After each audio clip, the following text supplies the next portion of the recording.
नमस्कार, मैं हूं रंजीत कुमार और शुरू हो चुका है क्लियर कट। धुरंधर फिल्म ने पाकिस्तान की पोल खोली तो अपने देश में किसे मिर्ची लगी है, बयानों और सबूतों और तथ्यों के साथ आपको बताऊंगा। साथ ही यूपी में बीजेपी अध्यक्ष की रेस में कौन सबसे आगे है और कौन कौन से नाम उसके अलावा चल रहे हैं, इस पर भी विस्तार से बात करूंगा। तो 5 दिसंबर को रिलीज हुई फिल्म धुरंधर दुनिया भर में सुर्खियां बटोर रही। 7 दिन के अंदर 300 करोड़ से ज्यादा की कमाई कर चुकी ये फिल्म ये बताती है कि ये फिल्म कितनी दमदार है और दर्शकों को कितनी ज्यादा पसंद आ रही है। लेकिन धुरंधर की जितनी चर्चा भारत में है, उससे कहीं ज्यादा चर्चा पाकिस्तान में लोग कर रहे हैं। और वजह यह है कि इस फिल्म में पाकिस्तान की उस असलियत को दिखाया गया है या उसका पर्दाफाश किया गया है जिसे पाकिस्तान दुनिया से छिपाता रहा है और शायद अब भी छिपाना चाहता है। धुरंधर में रियल लाइफ के किरदारों में रियल लाइफ किरदारों को इस तरह से उतारा गया है जिसकी झलक देखकर पाकिस्तानी सीधे सीधे फिल्म से कनेक्ट कर रहे हैं। पाकिस्तान में ज्यादातर लोग कह रहे हैं कि फिल्म में 16 आने सच दिखाया गया है, लेकिन इसे लेकर जितनी तारीफ हो रही है उतनी बेचैनी भी है। मुनीर और शहबाज के इशारे पर पाकिस्तानी मीडिया का एक धड़ा कैसे फिल्म को काल्पनिक और बकवास बताने में जुटा हुआ है, हम आपको ये दिखाएंगे। क्लियर कट में आपको ये भी बताएंगे। लेकिन उससे भी ज्यादा गजब यह है कि इस फिल्म को लेकर इसी तरह की कोशिश भारत में भी होती हुई दिखाई दे रही। धुरंधर को लेकर कैसे मोदी विरोधी पूरा इकोसिस्टम बुरी तरह बिलबिलाया हुआ है, जैसे कि फिल्म ने उसकी दुखती रग पर हाथ रख दिया। तो फिल्म धुरंधर पाकिस्तान में ऑफिशियली रिलीज नहीं हुई है, लेकिन पायरेटेड वर्जन के जरिए या यूं कहें कि इसका जो ऑनलाइन प्लेटफॉर्म पे जिस तरीके से पायरेटेड फिल्में चलाई दिखाई जा रही है वहां, उसके जरिए बड़ी संख्या में लोग वहां इस फिल्म को देख रहे हैं। और फिल्म जिस तरह की प्रतिक्रिया इसको देखने के बाद दिलचस्प प्रतिक्रियाएं आ रही है इस फिल्म को देखकर, वो भी मैं आपको आगे बताऊंगा। और इस फिल्म के रियल लाइफ किरदारों की कहानी, भारत के खिलाफ पाकिस्तान की नापाक साजिशों का कनेक्शन और मोदी सरकार के नोटबंदी के फैसले की पाकिस्तान में जो कमर तोड़ देने वाला इंपैक्ट उसका हुआ था, यह सब मैं आगे बताऊंगा। और जिसे पाकिस्तान के लोग भी मानते हैं, लेकिन जिसे भारत में मोदी विरोधी इकोसिस्टम खारिज करने में जुटा हुआ है, छिपाने में जुटा हुआ है। तो इस फिल्म को लेकर पाकिस्तान में कितनी दिलचस्प कमेंट्री चल रही है, आपने देखा। वहां के लोग कह रहे हैं कि यह फिल्म बहुत ही शानदार है, इसमें एक्टिंग शानदार है, जो बातें कही गई है वो बिल्कुल हिस्टोरिकल है, कोई ऐसी बात नहीं है जो कि फिक्शनल है, बहुत हद तक सच्चाई है। और फिल्म में तो थोड़ा बहुत तो फिक्शन होगा ही, और उसके क्राफ्ट में फिक्शन तो उसका हिस्सा है, लेकिन जो कहानी का जो थीम है, जो बेस है, वो बिल्कुल सही है। और लियारी की जो घटना और जिस तरह के किरदारों को चुना गया है, वो सब पाकिस्तान के लोग उससे कनेक्ट कर रहे हैं सीधे सीधे।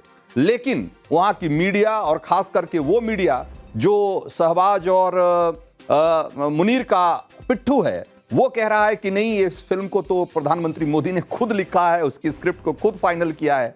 तो दो तरह की बातें आपको साफ साफ देखने को मिल रही है। असल में धुरंधर को एंटी पाकिस्तान जो लोग बता रहे हैं, वो इसलिए बता रहे हैं क्योंकि ये पाकिस्तान की राजनीति, वहां के गैंग्स और पाकिस्तानी खुफिया एजेंसी आईएसआई और आतंकवाद के बीच के कनेक्शन को एकदम उजागर कर देती है। फिल्म में उसके पूरे टेरर सिस्टम का खेल कैसे चलता था, इसको पूरा बेनकाब कर दिया गया है, और जिसके निशाने पर लंबे समय से भारत था और आज भी है। ऐसे में पाकिस्तान के बचाव में उसके समर्थक भी उतर आए हैं।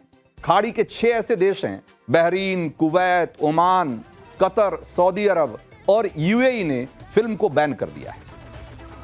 फिल्म जो है वो रहमान डकैत के किरदार से शुरू होती है, जो पाकिस्तान के कराची के लियारी इलाके का कुख्यात गैंग लीडर था, जो राजनीतिक तौर पर पाकिस्तान पीपुल्स पार्टी से जुड़ा हुआ था। वो ड्रग्स, एक्सटॉर्शन और टर्फ वॉर का एक तरीके से किंग पिन था। अपराध का बड़ा नेटवर्क चलाने वाला रहमान डकैत 2009 में पुलिस एनकाउंटर में मारा गया। रहमान का इस्तेमाल पाकिस्तान की तब की सरकारें भारत में ड्रग्स सप्लाई के लिए किया करती थी। पाकिस्तानी खुफिया एजेंसियां और खास करके आईएसआई उसकी आड़ में भारत के लिए टेरर फंडिंग जुटाती थी। पाकिस्तानी खुफिया एजेंसी आईएसआई की शह पर उल्लियारी में कैसे अपनी सल्तनत चलाता था, कैसे खुलेआम हत्याएं, गैंगवार खुलेआम अंजाम देता था, इसे पाकिस्तान के लोग आज भी नहीं भूले। तो रहमान डकैत के किरदार से पाकिस्तानी अवाम ने सीधा एक तरीके से कनेक्शन जोड़ दिया है। इस फिल्म में एक और अहम पाकिस्तानी किरदार जावेद खनानी का भी है और जावेद खनानी पाकिस्तान का कुख्यात हवाला और काउंटरफिट करेंसी का किंगपिन था, जो पाकिस्तानी खुफिया एजेंसी आईएसआई के साथ मिलकर फेक करेंसी या यूं कहें कि फेक इंडियन करेंसी का बहुत बड़ा नेटवर्क चलाता था। उसका केकेआई हवाला सिस्टम, केकेआई का मतलब कि खनानी एंड कालिया इंटरनेशनल के नाम से उसकी जो फर्म थी केकेआई, उसका पूरा जो नेटवर्क था वो पूरे एशिया में फैला हुआ था। और केकेआई यानी कि खनानी कालिया इंटरनेशनल के नाम से उसकी जो कंपनी थी वो दुनिया में दिखाने के लिए तो इंटरनेशनल मनी एक्सचेंज का काम करती थी, लेकिन पर्दे के पीछे से वो मनी लॉन्ड्रिंग, नकली नोट और हवाला का एक इतना बड़ा कारोबार था, जो कि कहा जाता है कि उस समय एशिया में सबसे बड़ा नेटवर्क माना जाता था काले करेंसी का। उसके काले कारनामों का कच्चा चिट्ठा जब खुला तो अमेरिकी ट्रेजरी विभाग ने उसे ट्रांसनेशनल क्रिमिनल ऑर्गेनाइजेशन घोषित किया। केकेआई जो कि उसकी फर्म थी, उसको इस तरीके का संगठन घोषित किया गया जो कि पूरी दुनिया में आतंक को फंडिंग कर रहा था। खनानी का नेटवर्क पाकिस्तान में हाई क्वालिटी प्रिंटिंग यानी कि सिक्योरिटी पेपर, वाटर मार्क के साथ बने नोटों को भारत में भेजता था। हर साल 2000 करोड़ के नकली नोट वो भारत में अलग अलग रूट से पहुंचा देता था। खनानी पाकिस्तान के आतंकी संगठन लश्कर तैयबा से लेकर अंडरवर्ल्ड डॉन दाऊद इब्राहिम से जुड़ा हुआ था और पाकिस्तान के आतंकी संगठनों को टेरर फंडिंग करता था। साल 2016 में पीएम मोदी ने जब नोटबंदी लागू की तो उसी के बाद बल्कि एक महीने बाद ही ये खबर आई कि खनानी ने सुसाइड कर लिया है। कहा गया कि उसने कराची में एक 4 मंजिला इमारत से, अंडर कंस्ट्रक्शन 4 मंजिला इमारत से कूदकर जान दे दी है। हालांकि अंदर खाने चर्चा यह थी कि मोदी की नोटबंदी के फैसले से एक झटके से पाकिस्तान में नकली नोट का जो पूरा नेक्सस था, ये जो बहुत बड़ा साम्राज्य था नकली नोटों के धंधा करने वाले खनानी के फर्म का, वो एक झटके में बंद हो गया। और डीमोनेटाइजेशन के बाद आईएसआई ने के लिए वो चूंकि बेकार हो गया था, तो बहुत सारे लोग ऐसा मानते हैं कि आईएसआई ने उसकी हत्या करवा दी, क्योंकि एक झटके में 16,000 करोड़ रुपए के नकली नोटों का पूरा जो धंधा था वो चौपट हो गया था। खनानी का नेटवर्क मुख्य रूप से एयर, लैंड, हवाला, इस तरह के तमाम रूट्स को इस्तेमाल करता था और वो नकली नोट्स पाकिस्तान के कराची और पेशावर में छपवाता था और अलग अलग रूट से भारत तक पहुंचाता था। जावेद खनानी कैसे आईएसआई के इशारे पर भारत में नकली नोटों को खपा रहा था, किन किन रूट से वो भारत तक पहुंचता था वो नकली नोट, जरा एक बार आपको दिखाता हूं। तो ये जरा देखिए कि ये खनानी का जो नेटवर्क था, ऐसे देखने में तो इस आदमी को देखकर शायद ही कोई कहेगा कि ये आतंकियों का कि पूरी फंडिंग का ये पूरा किंगपिन था, मास्टरमाइंड था। एकदम चश्मा और जिस तरह का इसका पूरा हुलिया था वो देखकर लगेगा कि एक पढ़ा लिखा ऐसा इंसान है जिसका कि आतंकवाद से कोई दूर दूर तक रिश्ता नहीं होगा। लेकिन इसका नेटवर्क इतना बड़ा था कि ये कराची में पैसों की ये जो देख रहे हैं आप, इंडियन काउंटरफिट करेंसी, जिसको कि नकली नोटों का पूरा साम्राज्य इसने जो कराची में खड़ा कर रखा था, उसमें भी बहुत सारी कहानियां हैं। कहा जाता है कि इसने लंदन की उसी कंपनी से वो प्रिंटिंग वाले पेपर और स्याही हासिल की थी और यहां तक कि उसका जो छपाई के प्लेट हैं वो भी हासिल कर लिया था, जिससे कि भारतीय करेंसी, इंडियन करेंसी की छपाई होती थी। और वो इतना रियल था, वो जो कहने को सिर्फ नकली करेंसी था, वरना उसमें कमोबेश सारे सिक्योरिटी फीचर्स थे उन नोटों में जो कि इंडियन करेंसी में उस समय होते थे। चाहे वो सिक्योरिटी थ्रेड की बात हो, वाटर मार्किंग की बात हो या क्वालिटी ऑफ पेपर की बात हो, वो सब कुछ बिल्कुल जो असली नोट थे उससे पूरी तरीके से मिलते जुलते थे। और वो इतने असली दिखते थे कि कई बार बैंक के अधिकारी, एटीएम और कई बार मशीनें भी धोखा खा जाती थी कि ये असली है या नकली। और इसके पीछे भी एक बड़ी कहानी है। लेकिन आप सोचिए कि इस तरह के नोटों का इतना बड़ा कारोबार जो कि कराची से शुरू होकर और पूरे एशिया में फैला हुआ था, कहां कहां, काठमांडू, ढाका, बांग्लादेश के ढाका में, दुबई, अबू धाबी में और कुआलालंपुर, मलेशिया के कुआलालंपुर में। और इस तरीके से आप देखिए पूरे एशिया में इस तरीके के बहुत सारे, श्रीलंका में जहां पर कि ये यहां से कराची से सीधे पैसे भारत में, उसका एक छोटा हिस्सा ही सीधे भारत में आता था। बाकी का जो पैसा है वो दुबई, कुआलालंपुर, ढाका और दूसरे जो बड़े शहर हैं एशिया के, वहां से पैसा रूट होकर के और फिर भारत पहुंचता था, ताकि उस पर कोई शक नहीं हो। हां, उसका एक छोटा सा हिस्सा जैसलमेर, राजस्थान बॉर्डर के जरिए भी भारत में भेजा जाता था।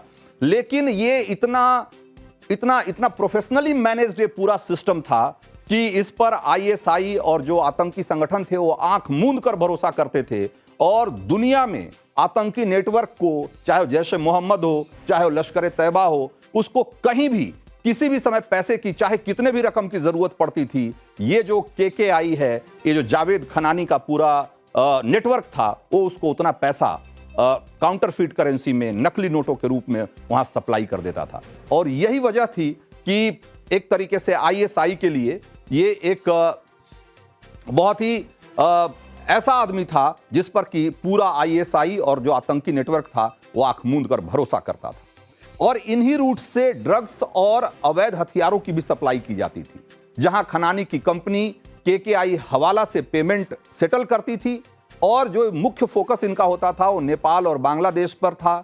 दुबई केकेआई का एक ग्लोबल हब बना हुआ था। और धुरंधर फिल्म में ये सारी चीजें इस तरीके से दिखाई गई है कि लोग कह रहे हैं कि जिसने भी इस फिल्म का स्क्रिप्ट लिखा है, उसने इसके पीछे जो असली किरदार हैं उस पर बहुत गहरी रिसर्च की।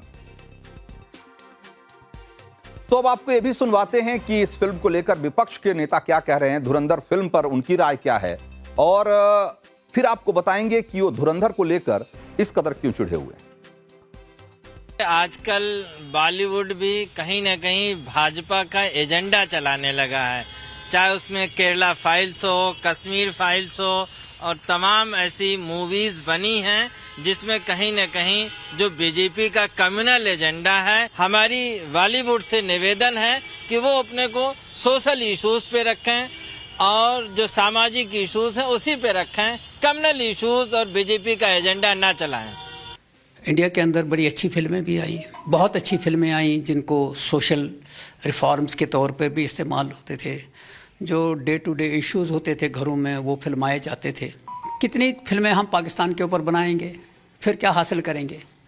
हमको वो फिल्म बनानी चाहिए जो हमारी सोसाइटी के अंदर एक तब्दीली लाए।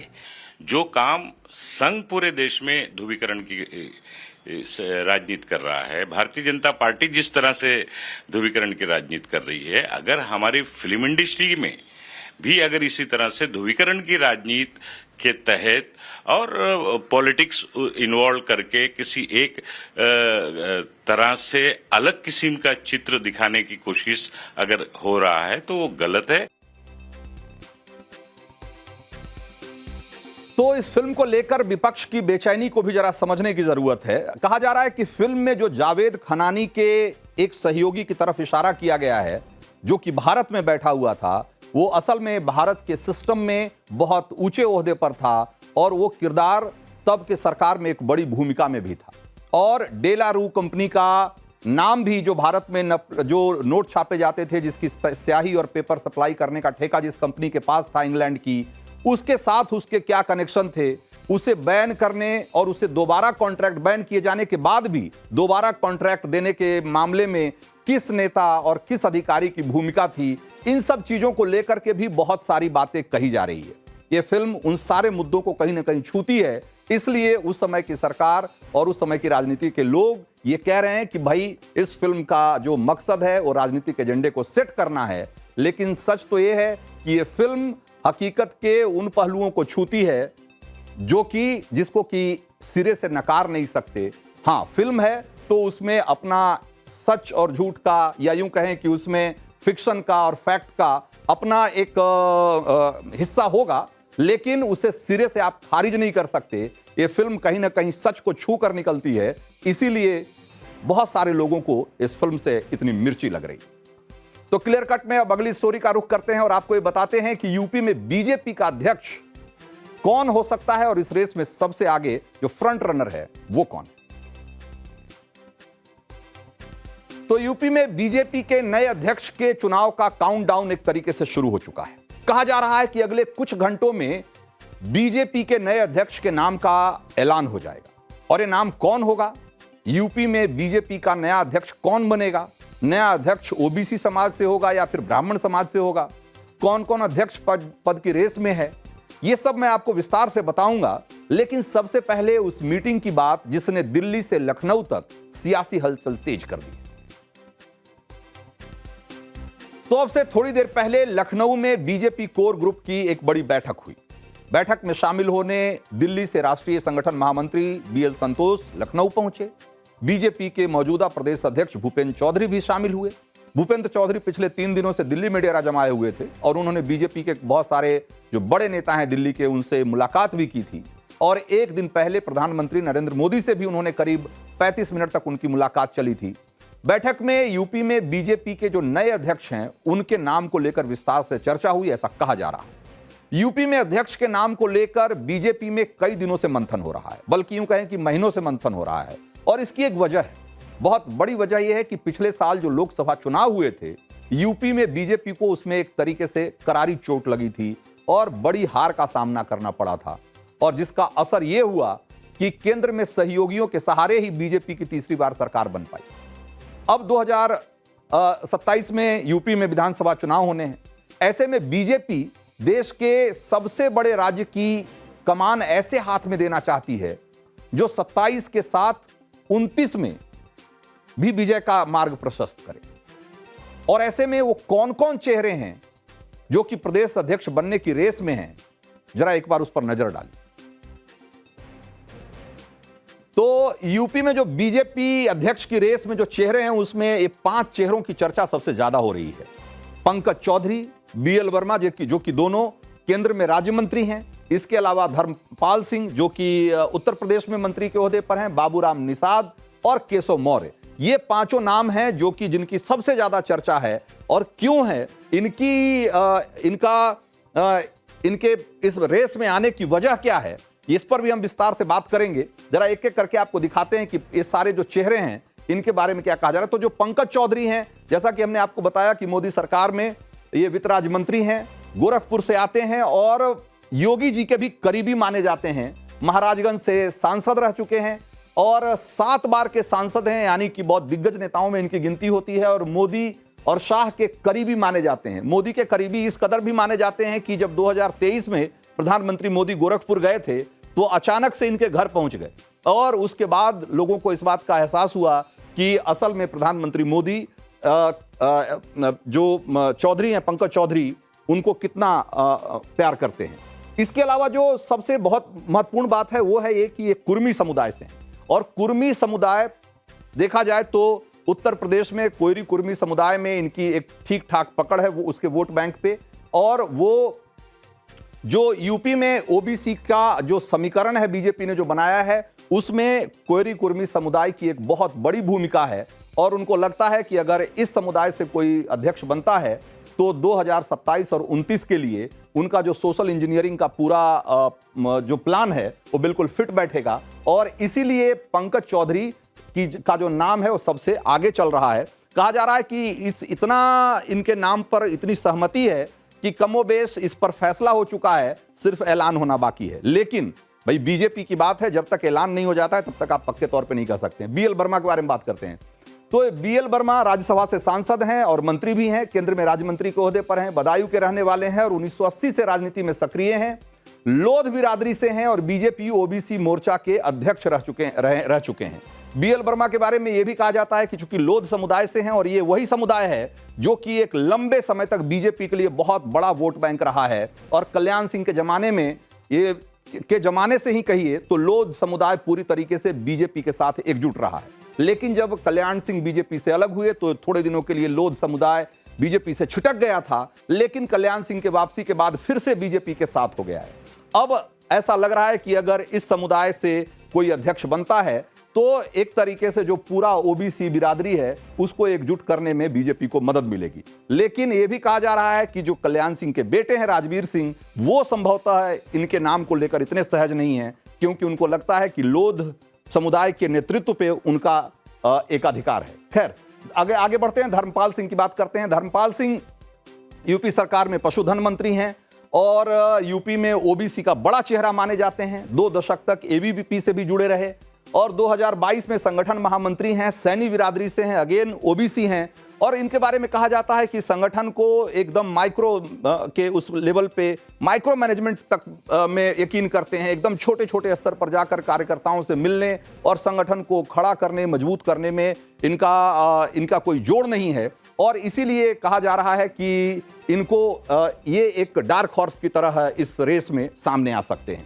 आगे बढ़िए, जो अगला नाम है वो है बाबूराम निषाद का। तो ये निषाद समुदाय से आते हैं और राज्यसभा सांसद हैं, हमीरपुर के रहने वाले हैं और यूपी में 5% निषाद वोट है। और इसलिए कहा जा रहा है कि 5% एक बहुत ही बड़ा चंक होता है और इसलिए हो सकता है कि बाबूराम निषाद भी एक ऐसे कैंडिडेट के रूप में सामने आए जिनके बारे में चर्चा तो कम है, लेकिन आखिरकार रेस में वो सबसे आगे आ सकते हैं। और सबसे आखिर में केशव मौर्य, जो कि वैसे तो इनकी चर्चा कम है, लेकिन अगर देखा जाए तो ओबीसी जो नेतृत्व है उत्तर प्रदेश में, उसमें सबसे बड़ा चेहरा अभी उप मुख्यमंत्री हैं। और 2017 में जब बीजेपी को बहुत बड़ी कामयाबी मिली थी, उस समय अध्यक्ष थे और कहा जाता है कि बीजेपी के सबसे सफल अध्यक्षों में से इनका नाम आता है। और इसीलिए हो सकता है कि आखिरी मौके पे इनका नाम भी आ जाए। कोयरी कुशवाहा वोट बैंक पर जबरदस्त पकड़ और ओवरऑल जो संगठन में जो लोगों को मैनेज करने और समीकरण बनाने या छोटे समुदायों को, बिरादरियों को बीजेपी के साथ जोड़कर एक अच्छी सोशल इंजीनियरिंग करने में इनकी जो समझ है उसका लोहा बहुत सारे लोग मानते हैं। तो हो सकता है कि आखिरी मौके पे केशव मौर्य जो है इस रेस में सबसे आगे आपको दिखें।